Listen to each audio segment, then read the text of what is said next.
हम अपनी बात को कम से कम समाज के बीच में तो रखें, सच तो बताएं, फैक्ट तो बताएं। हम झूठ बोल रहे हैं कि साहब ये आजादी मिल गई, आजादी मिल गई, अहिंसा से मिल गई, बिना खड़क बिना ताल मिल गई, गाने बना दिए गए। तो 26,000 फौजी इंडियन नेशनल आर्मी का, आजाद हिंद फौज का 26,000 फौजी जो मरा, वो कहां मरा? अपने आप सुसाइड किया था क्या उन्होंने?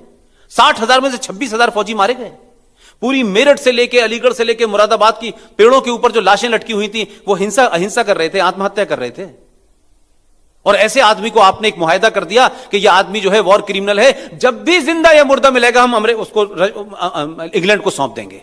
ये अभी तक आपके 6 महीने तक आपके डॉक्यूमेंट में लिखा हुआ था। हमने प्रधानमंत्री से कहा कि जब आपने सुभाष चंद्र बोस को यह एक्सेप्ट कर लिया कि ही वॉज ए हीरो, आपने जब उन्होंने मोयान जो नॉर्थ ईस्ट में एक जगह है जहां खड़े होकर उन्होंने अपने कमांडर शौकत को यह कहा कि शौकत मलिक आप जाइए झंडा लेकर के।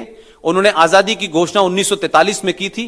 पहली आजाद भारत के अंदर जो हम कह सकते हैं कि पहला प्रधानमंत्री घोषित हुआ वो थे सुभाष चंद्र बोस। 21 अक्टूबर 1943 को मोयान में उन्होंने घोषणा की और दुनिया के 12 देशों ने, जिसमें यूएसएसआर, उसने आपको मान्यता दी।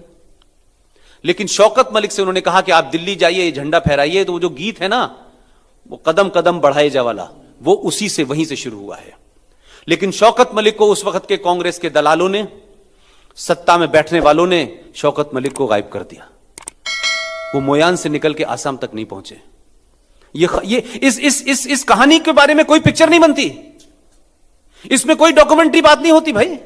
इस पे भी तो बात करो कि शौकत मलिक को किसने मारा, वो कहां गायब हो गए भाई? इतनी बड़ी फौज कहां चली गई? तो 21 अक्टूबर को यूनाइटेड भारत का पहला प्रधानमंत्री सुभाष चंद्र बोस थे। और मैं बहुत साफ साफ कह रहा हूं आप लोगों को, आप सब पढ़े लिखे लोग हैं, ये पढ़े लिखों की जमात है, आप लोग सोचने वाले लोग हैं, विचार करने वाले लोग हैं। जब भी मौका मिले और दिल्ली जाएं तो जरा नेशनल आर्काइव में जाइएगा और नेशनल आर्काइव के अंदर जाइएगा और पूछिएगा कि वो इंडिपेंडेंट एक्ट जो था उसके डॉक्यूमेंट कहां रखे हुए हैं। इस वक्त सरकार ऐसी है कि आपको वहां का डायरेक्टर झूठ बोल के मना नहीं करेगा। आप 15 अगस्त 1947 को आजादी मनाते हैं, आपके डॉक्यूमेंट पे तो लिखा है ट्रांसफर ऑफ पावर। क्या ट्रांसफर ऑफ पावर आजादी होती है क्या?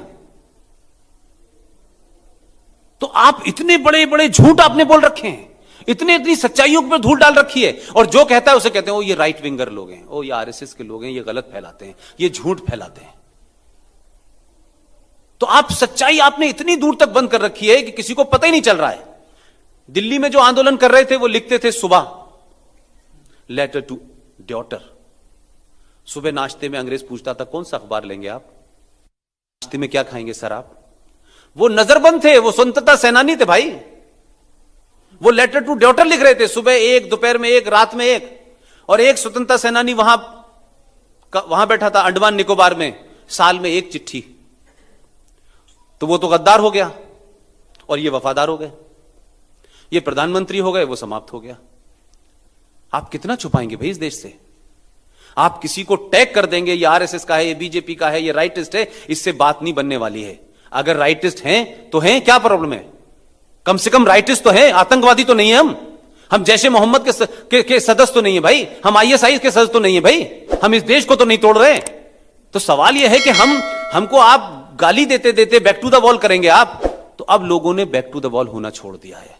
ये जो युवा लोग बैठे हैं ना, जिनके हाथ में एक हथियार है, यह हथियार नहीं था हम लोगों के जमाने, और वो इतना जबरदस्त हथियार है कि मैं सारे युवाओं से कहता हूं कि चाहे पुष्पेंद्र कुमार बोले, चाहे जीडी बख्शी बोले, चाहे अजय देशपांडे बोले, या ये तमाम सारे लोग बोले, अगर इनकी किसी बात पे आपको शक है, कोई डाउट है, तो आपके पास एक ऐसा मोबाइल है कि उसमें सारी इंफॉर्मेशन है। मैं सच बोलता हूं, मैं झूठ बोलता हूं, मैं गलत बोलता हूं, मैं अच्छा बोलता हूं, सब मिल जाएगा। और जब मिल जाए तो पूरी ताकत के साथ इनके साथ खड़े हुए हैं।